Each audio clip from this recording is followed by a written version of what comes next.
Nếu bạn từng xem những video duyệt binh ở trên mạng xã hội hay là trên TV, chắc chắn bạn sẽ hiểu cảm giác tim đập thình thịch khi hàng ngàn binh sĩ bước đều, xe tăng gầm vang, máy bay rít trên bầu trời và nhạc quân hành làm bạn nổi da gà.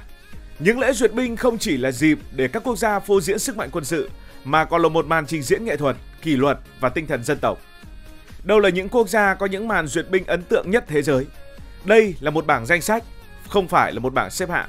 Cá nhân bạn sẽ chính là những người xếp hạng đâu là quốc gia duyệt binh ấn tượng nhất trên thế giới. Đầu tiên hãy nói về nước Nga.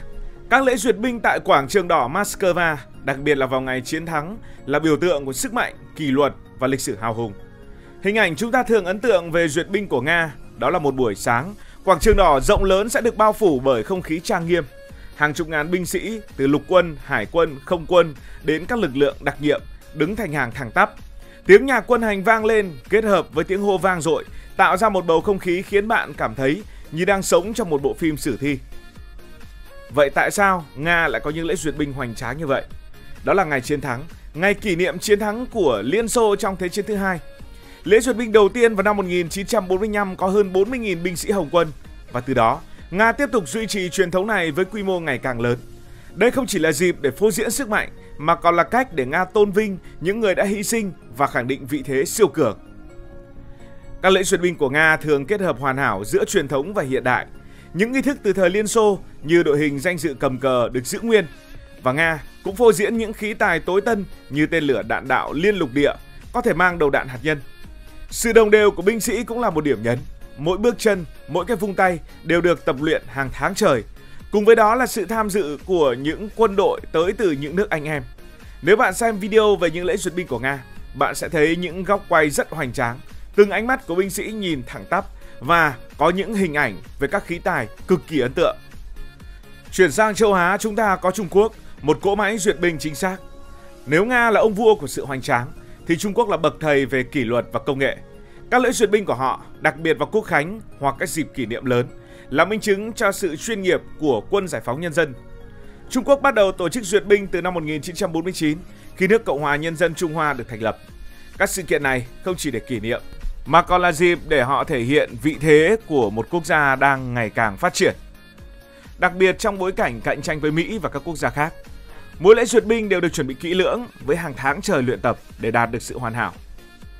Ví dụ, lễ duyệt binh năm 2019 kỷ niệm 70 năm Quốc khánh Trung Quốc là một màn trình diễn ấn tượng.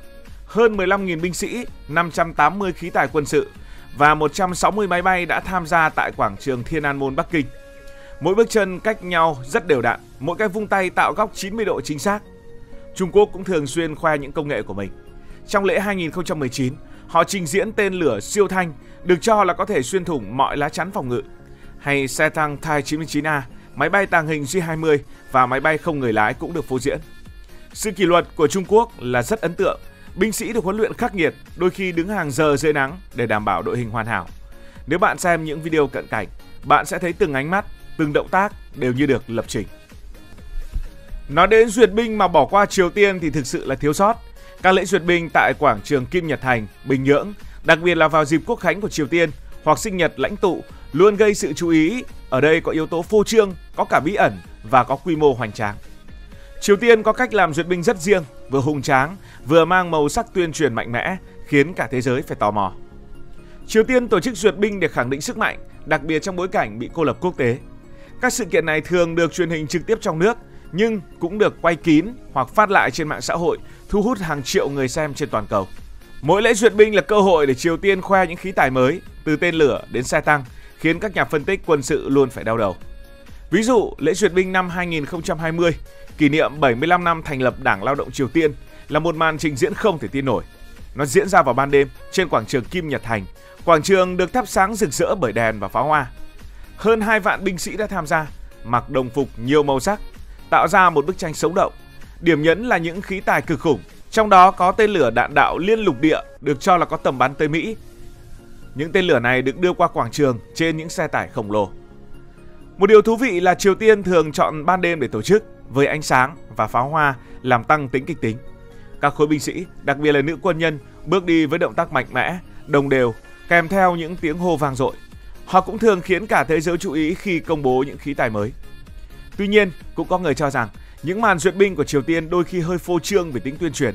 Dù vậy, không thể phủ nhận sức hút của những màn duyệt binh từ Triều Tiên và sự kỷ luật tuyệt đối từ quân đội Triều Tiên. Cũng ở châu Á, chúng ta đến với Ấn Độ, một quốc gia có lễ duyệt binh đầy màu sắc và văn hóa. Lễ duyệt binh ngày Cộng hòa ngày 26 tháng 1 tại New Delhi là một sự kiện lớn, thu hút hàng triệu người xem trực tiếp và qua truyền hình. Đây không chỉ là dịp để phô diễn sức mạnh quân sự mà còn là lễ hội văn hóa rực rỡ. Ngày Cộng hòa kỷ niệm ngày hiến pháp Ấn Độ có hiệu lực vào năm 1950. Lễ duyệt binh là cách để Ấn Độ thể hiện sự đa dạng từ các lực lượng quân sự đến văn hóa của các bang. Ví dụ, lễ duyệt binh năm 2023 là một màn trình diễn ấn tượng tuyệt vời. Hơn 10.000 binh sĩ, các đơn vị kỵ binh cưỡi ngựa và khí tài như là xe tăng, tên lửa, máy bay đã được phô diễn. Điểm đặc biệt là sự kết hợp với văn hóa. Các đội hình mặc trang phục truyền thống, có những xe hoa đại diện cho các bang và những màn múa dân gian. Ấn Độ làm duyệt binh mà giống như đang tổ chức lễ hội Bollywood. Họ cũng mang đến đây sự đa dạng hiếm có.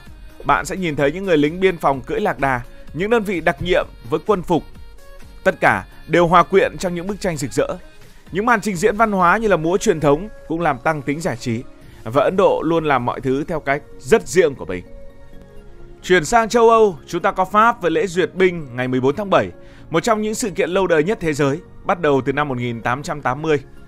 Nếu Nga và Trung Quốc thiên về sức mạnh, thì Pháp mang đến sự kết hợp giữa lãng mạn của người Pháp, truyền thống và quân sự hiện đại. Duyệt binh diễn ra trên đại lộ Champs-Élysées, Paris, với khung cảnh đẹp như tranh, từ Khải Hoàn Môn đến quảng trường Concorde. Ngày này là ngày kỷ niệm cuộc cách mạng Pháp năm 1789, đánh dấu sự khởi đầu của nền dân chủ. Lễ duyệt binh không chỉ là dịp để phô diễn quân sự, mà còn là cách để Pháp thể hiện sức mạnh đoàn kết quốc gia và ảnh hưởng toàn cầu. Đây cũng là sự kiện thu hút hàng ngàn du khách quốc tế mỗi năm. Ví dụ, lễ duyệt binh năm 2019 là một màn trình diễn đáng nhớ. Hơn 4.000 binh sĩ, 200 xe quân sự và 100 máy bay tham gia. Điểm nhấn là màn trình diễn của lực lượng không quân Pháp với các máy bay xếp hình lá cờ Pháp bằng khói xanh, trắng, đỏ trên bầu trời Paris. Tiếng động cơ gầm vang làm rung chuyển cả khán đài. Pháp nổi tiếng với sự đa dạng. Bạn sẽ thấy những đơn vị như lính Lê Dương cũng tham gia, mặc đồng phục cổ điển với mũ kepi trắng, râu quai nón, bước đi chậm rãi nhưng cực kỳ uy nghiêm. Có khoảnh khắc đội kỵ binh cưỡi ngựa mặc áo giáp thời Trung Cổ làm khán giả cảm giác như đang xem một bộ phim lịch sử. Pháp cũng mời các nước đồng minh tham gia, như năm 2019 có binh sĩ Đức và Anh thể hiện tinh thần đoàn kết của châu Âu. Giờ đến Việt Nam của chúng ta. Duyệt binh ở Việt Nam không chỉ là màn trình diễn sức mạnh mà còn là biểu tượng của tinh thần dân tộc, lịch sử đấu tranh và lòng tự hào. Mỗi lần xem những video từ quá khứ hay những video của hiện tại, mình đều cảm thấy rất xúc động như được sống lại những trang sử hào hùng của đất nước.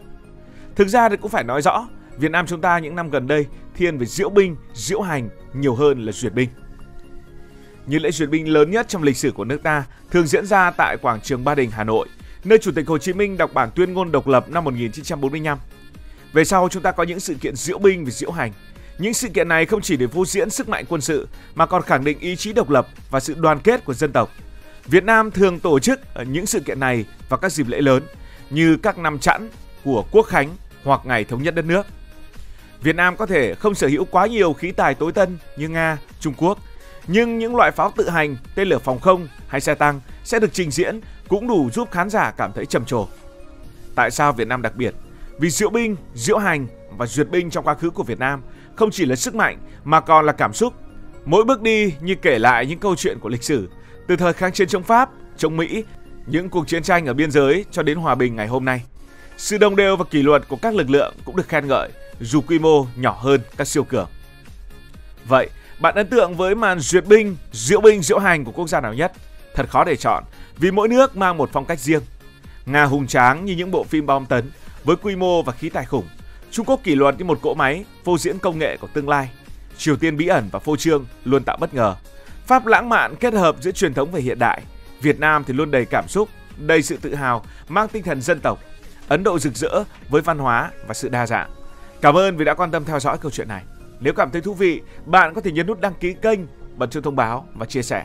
Còn bây giờ thì xin được nói lời chào tạm biệt.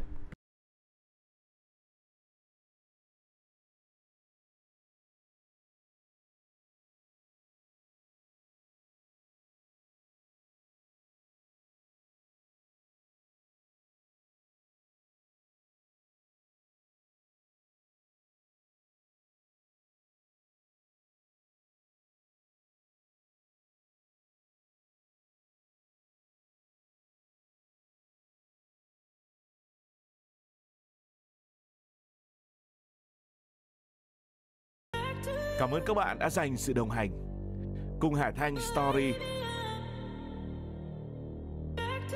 Đi qua những vùng đất, khám phá những điều mới.